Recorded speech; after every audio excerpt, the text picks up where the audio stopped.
Detroit Homecoming has been made possible by Urban Science, guiding business through science. Make decisions by what you know, not what you think.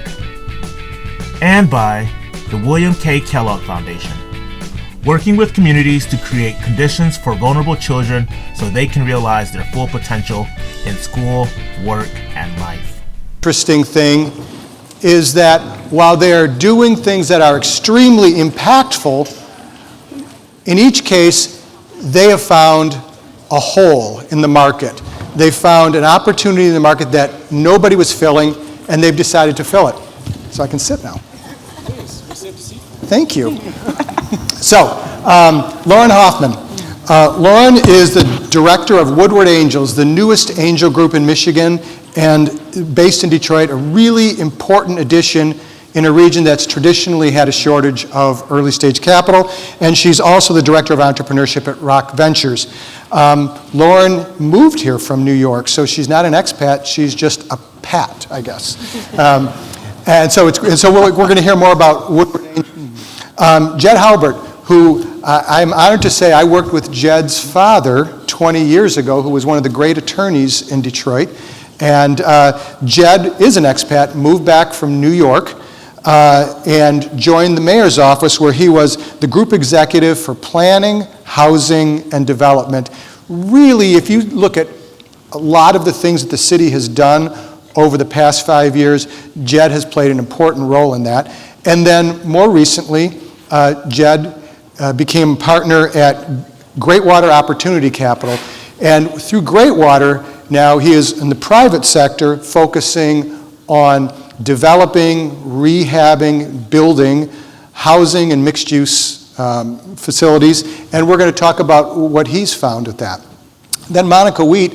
Monica has been a real advocate for entrepreneurs, and everybody in Detroit knows Monica from her time at Techstars or at Grand Circus, et cetera. And then Monica became the managing director at Backstage Capital, which is a 3-month accelerator focusing on driving forward the success of startups with founders from underrepresented groups, really filling a niche in Detroit. So I'm looking forward to talking to each of these people about what they're doing, and it's pretty exciting stuff. Again, this would have been tough to find people in these seats 10 years ago. It just wouldn't have happened. This has been a big part of the rebirth of Detroit. First, I want to talk to them about why they're here.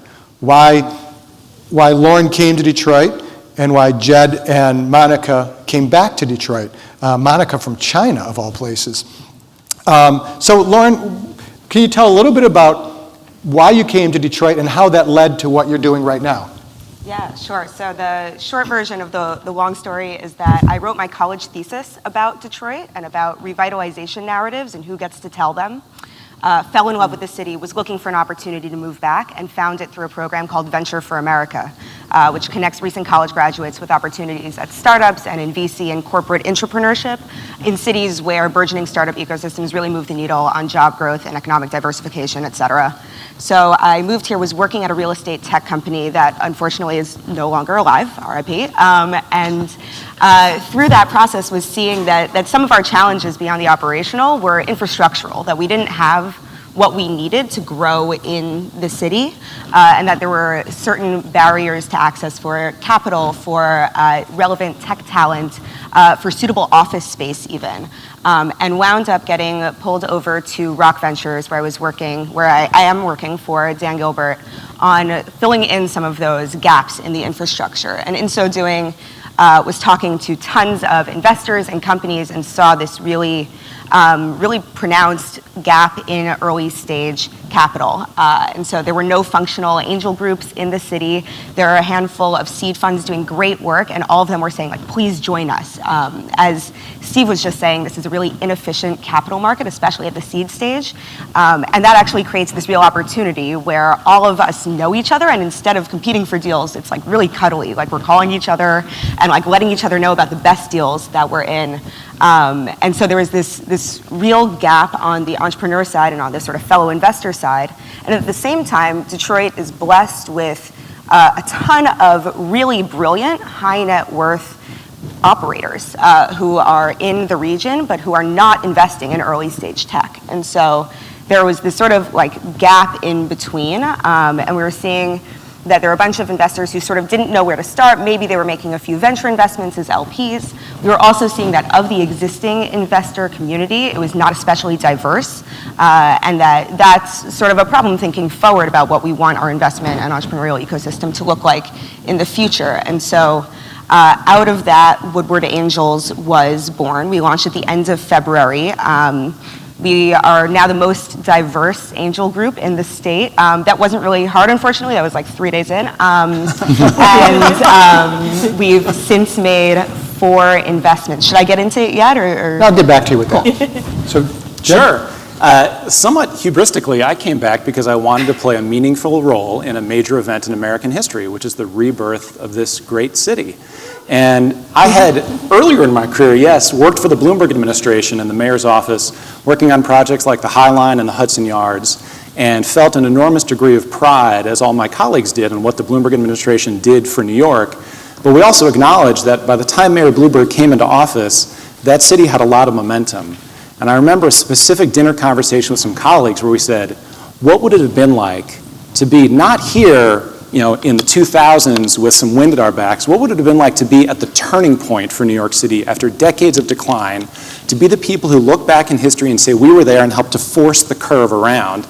And I thought, when the city went into bankruptcy and they elected a Mayor Duggan, I thought, this is the moment that's going to happen, and I'm going to get myself into the middle of it.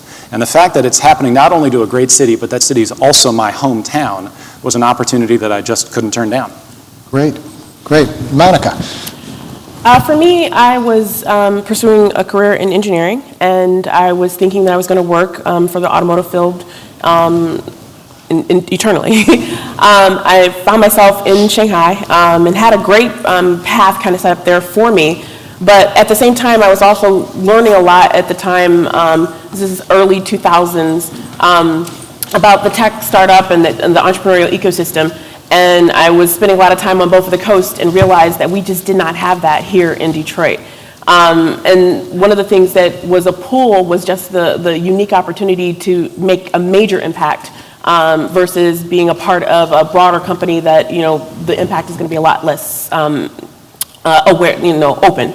I think one of the biggest things that made the decision easy for me was how open folks were to trying, and how open this city was to going to the next level and making the best of what we had as resources and talent and folks here that we just really weren't organized around.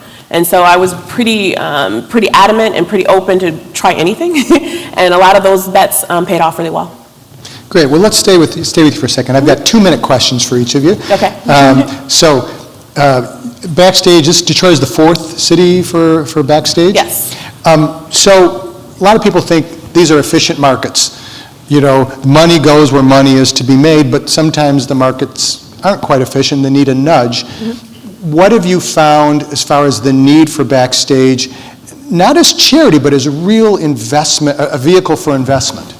It's one of the things that we talk about a lot. People often cite the pipeline problem. They often say that the reason why there aren't more underrepresented, and for Backstage we focused on women, people of color, and people of the LGBTQ community. And people say that a lot of folks who have positions of power within the venture capital entrepreneurship industry, they say that it's the fact that they do not have enough folks applying, and they do not have enough exposure to folks. And one of the things that was key for us in that whole setup was when we launched the Backstage Accelerator, it was global. All 4 cities launched at the same time, London, Philadelphia, Los Angeles, and Detroit. With Detroit winning the national community vote for cities for the Accelerator to be launched in, we had 1,900 applications for 25 spots. And that was only with 45 days or so of open application time period. So with us, it was really about being very intentional about identifying the pipeline. And I think when people talk about whether the market is efficient or inefficient, one of the things that we often cite about the Backstage headliners, those are our portfolio companies, is that most of them were on their own with national distribution deals, 6 and 7 figures in revenue, but had no exposure to the venture capital framework, had no exposure to a lot of the tools that most of the mainstream entrepreneurs that I work with and some of our broader groups know innately. And so for us, it's really about creating access, and it's about creating awareness and gaining confidence and going into communities and places where other folks don't. And for us, it's been a really lucrative bet. Great. And you've helped a lot of people. So, Jed, we heard the mayor talk last night about tearing down 19,000 more homes. The national narrative is Detroit has too many buildings and we're tearing them down, and yet you're doing the opposite.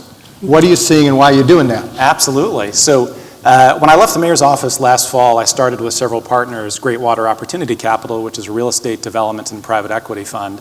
And collectively, the principals, I think last month we closed on our 17th apartment building, most of which have since been renovated, stabilized, and refinanced. The last building we just released in the last couple weeks has more than 30 units. We leased it up in 45 days. We were almost doing a unit a day. Within the first week, having spent a couple $100 on marketing, like ads on Facebook, we had over 500 unique inquiries. It was at a great price point. It wasn't in the heart of Midtown. It was in the East Village, which is an area on the east side about halfway from here to Grosse Pointe. It's adjacent to Indian Village. There's neighborhoods nearby that have stuff, but the area around it still doesn't have any retail, and there was still demand to be there. Our whole existing portfolio is fully occupied. And I think if you look at any other city in America, this should be completely not surprising. We are at the end, I think hopefully in the middle, of a 20-year run of the golden age of American cities. In any other major American city, a vast majority of the young people, of the empty nesters, even of young families, and a lot of families with kids too, live in the city. And the ratio here is so different. It is such a tiny percentage of the eligible population that lives in the city versus the suburbs, that now that the city is a functional place and more appealing to a wider variety of people, the demand is just through the roof, and that's why our full portfolio is occupied. And if you offer a good product at the right price point, it leases very, very quickly. And Lauren, you know, a lot of people see angel investing as sort of the Wild West, right? And there are no rules and all that, but you've created something that is truly structured and that really plays a role in the whole sort of venture ecosystem. Talk about kind of the structure you've created and how you've been able to attract high net worth individuals into something that is very professionalized. Yeah, sure, thank you. So when we set about doing this, we were looking at best practices from other angel groups across the country and saw that the difference between a supper club that doesn't write any checks or that might write a couple checks but then is like a terrible ordeal for an entrepreneur to work with, and a highly functional angel group was a professional back office. And so we quickly synced up with partners in Grand Rapids who've been running Grand Angels for the last 15 years and who are going after a sort of statewide strategy of activating groups across Michigan to get access to more individual investors and their areas of expertise, and also to some of the deal flow that they were seeing they were missing out on across the state as some home runs have emerged from Detroit, from Ann Arbor. And so we are supported by this back office, and now there are actually 2 other groups alongside us making up the Michigan Capital Network. And so we have a back office doing all the paperwork. One of the things we're very careful about is being respectful of everyone's time. We want every company that comes to pitch with us and every member that chooses to invest in us to be spending their time talking to each other. So we want to maximize the brains of our members, some of whom are expats and who are getting on the phone with companies or helping us diligence companies, but are able to sort of funnel some of their expertise and success that they've seen in other cities back into the Detroit market, which is a real privilege. And then tap into that on a statewide level. So for example, 2 nights ago, we had a meeting. We saw a candy company. One of our members in a sister group in Kalamazoo is the former CEO of Kellogg, and he helped us diligence that deal. And so we have this professional back office, which really enables us to maximize the time and skills of everyone who's choosing to invest with us. And we're able to do it at a really low barrier to entry way. And so our minimum investment level is very low. Every deal is done on a discretionary deal-by-deal basis. And so it's an intentional sort of on-ramp where we can educate and activate more angel investors and really move the needle on capitalizing companies. Great. Well, I would continue on forever, but I know there's a schedule here that we have to keep. But I would really ask you all to seek them out in the hallway and talk to them about what they're doing, because I had 5 or 6 more questions I could ask that you can ask in the hallway. So please give a round of applause for this panel, and thank you. Thanks, Chris. Thanks very much. Thanks, Connie.